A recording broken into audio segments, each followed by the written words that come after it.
Sejam todos bem-vindos ao canal Companheiros da Luz. Leitura do livro Mecanismos da Mediunidade. Coleção A Vida no Mundo Espiritual, obra do Espírito André Luiz, por Chico Xavier e Valdo Vieira. Iniciemos então a leitura do capítulo 13. Fenômeno hipnótico indiscriminado. Subtítulo 1. Hipnotismo vulgar. No exame dos sucessos devidos ao reflexo condicionado, é importante nos detenhamos, por alguns instantes, no hipnotismo vulgar. Há quem diga que o ato de hipnotizar se filia à ciência de atuar sobre o espírito alheio, e, para que a impressão provocada, nesse sentido, se faça duradoura e profunda, é imperioso se não desenvolva maior intimidade entre o magnetizador e a pessoa que lhe serve de instrumento, porquanto a faculdade de hipnotizar, para persistir em alguém, reclama dos outros obediência e respeito.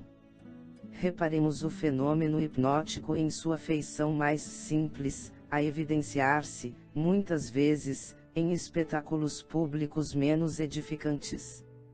O operador pede silêncio, e, para observar quais as pessoas mais suscetíveis de receber-lhe a influenciação, roga que todos os presentes fichem determinado objeto ou local, proibindo perturbação e gracejo. Anotamos aqui a operação inicial do circuito fechado. Exteriorizando-se em mais rigoroso regime de ação e reação sobre si mesma, a corrente mental dos assistentes capazes de entrar em sintonia com o toque de indução do hipnotizador passa a absorver-lhe os agentes mentais, predispondo-se a executar-lhe as ordens. Semelhantes pessoas não precisarão estar absolutamente coladas à região espacial em que se encontra a vontade que as magnetiza. Podem estar até mesmo muito distanciadas, sofrendo-lhe a influência através do rádio, de gravações e da televisão. Desde que se rendam, profundamente, à sugestão inicial recebida, começam a emitir certo tipo de onda mental com todas as potencialidades criadoras da ideação comum, e ficam habilitadas a plasmar as formas pensamentos que lhes sejam sugeridas, formas essas que, estruturadas pelos movimentos de ação dos princípios mentais exteriorizados, reagem sobre elas próprias, determinando os efeitos ou alucinações que lhes imprima a vontade a que se submetem. Temos aí a perfeita conjugação de forças ondulatórias. Subtítulo 2. Graus de passividade.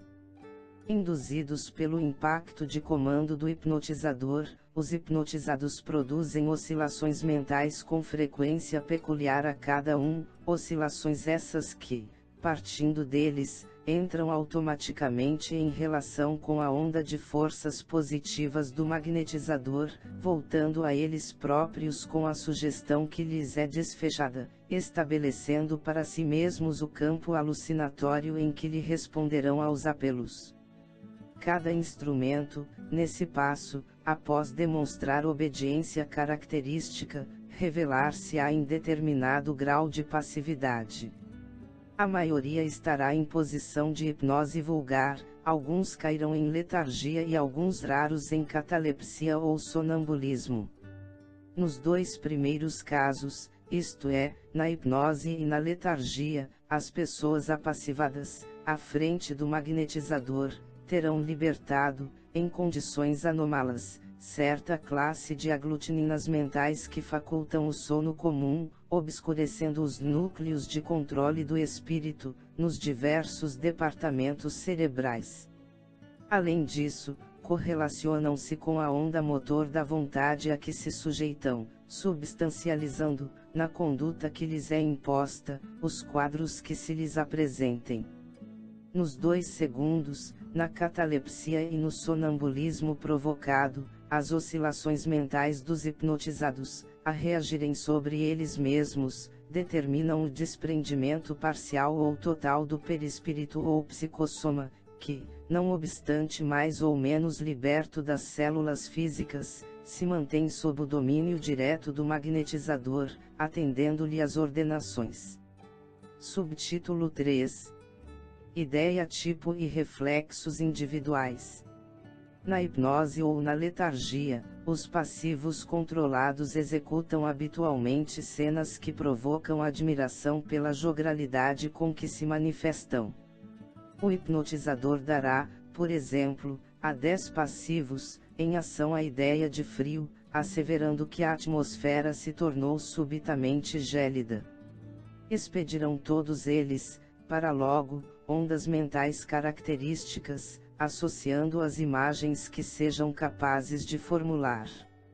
Semelhantes vibrações encontram na onda mental do hipnotizador, o agente excitante que lhes alimenta o fluxo crescente na direção do objetivo determinado. No decurso de instantes, essas vibrações terão reagido muitas vezes sobre os cérebros que as geram e entretecem, inclinando-os a agir como se realmente estivessem em pleno inverno. Cada um, entretanto, procederá no vai-vem das oscilações de maneira diversa.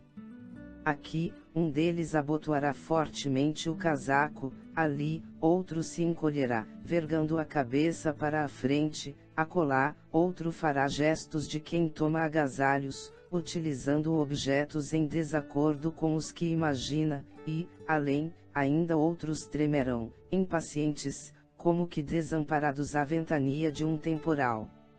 O toque excitante do hipnotizador lançou uma ideia tipo, contudo, as mentes por ele impressionadas responderam em sintonia, mas segundo os reflexos peculiares a si mesmas. Subtítulo 4. Aula de violino. Na mesma ordem de fenômenos, o hipnotizador sugerirá os mesmos passivos, em sono provocado, que se encontram numa aula de música e que lhes cabe o dever de ensaiarem ao violino.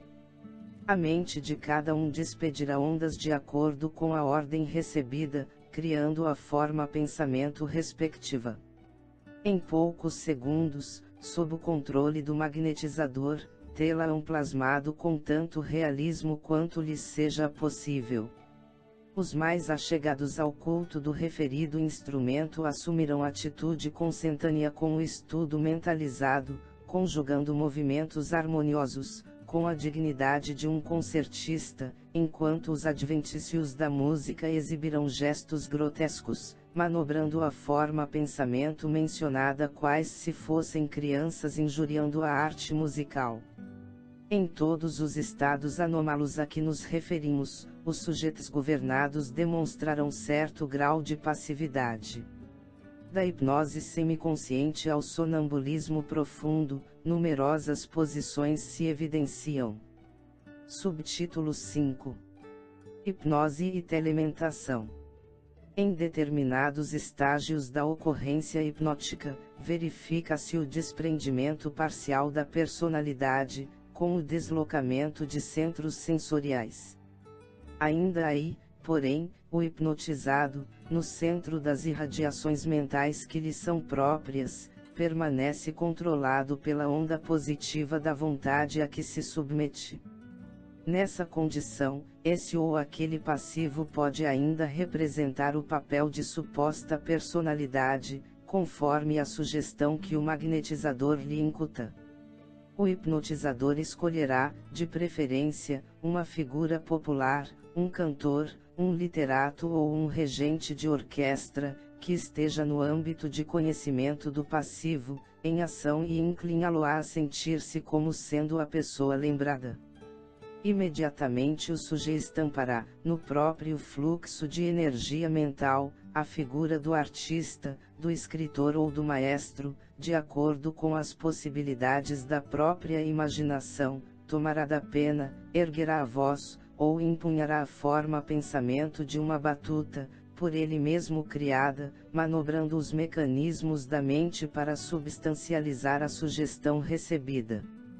Entretanto, se o magnetizador lembra algum maestro de aldeia, ou escritor sem projeção, ou algum cantor obscuro, conhecido apenas dele, não será tão fácil ao passivo atender-lhe as ordens, por falta de recursos imaginativos a serem apostos por ele mesmo nas próprias oscilações mentais, o que apenas será conseguido após longos exercícios de telementação especializada entre ambos. Subtítulo 6. Sugestão e afinidade. Estabelecida a sugestão mais profunda, o hipnotizador pode traçar ao sujeito, com pleno êxito, essa ou aquela incumbência de só menos importância, para ser executada após desperte do sono provocado, seja oferecer um lápis ou um copo d'água a certa pessoa, sugestão essa que por seu caráter elementar é absorvida pela onda mental do passivo, em seu movimento de refluxo, incorporando-se-lhe, automaticamente, ao centro da atenção, para que a vontade lhe dê curso no instante preciso. Isso, porém, não aconteceria de modo tão simples se a sugestão envolvesse processos de mais alta responsabilidade na esfera da consciência, porquanto, nos atos mais complexos do espírito, para que haja sintonia nas ações que envolvam compromisso moral, é imprescindível que a onda do hipnotizador se case perfeitamente à onda do hipnotizado, com plena identidade de tendências ou opiniões, qual se estivessem jungidos, moralmente, um ao outro nos recessos da afinidade profunda. Chegamos ao final deste capítulo. Não percam o próximo de número 14. Reflexo condicionado específico. Muito obrigado, boa reflexão, que Jesus abençoe a todos.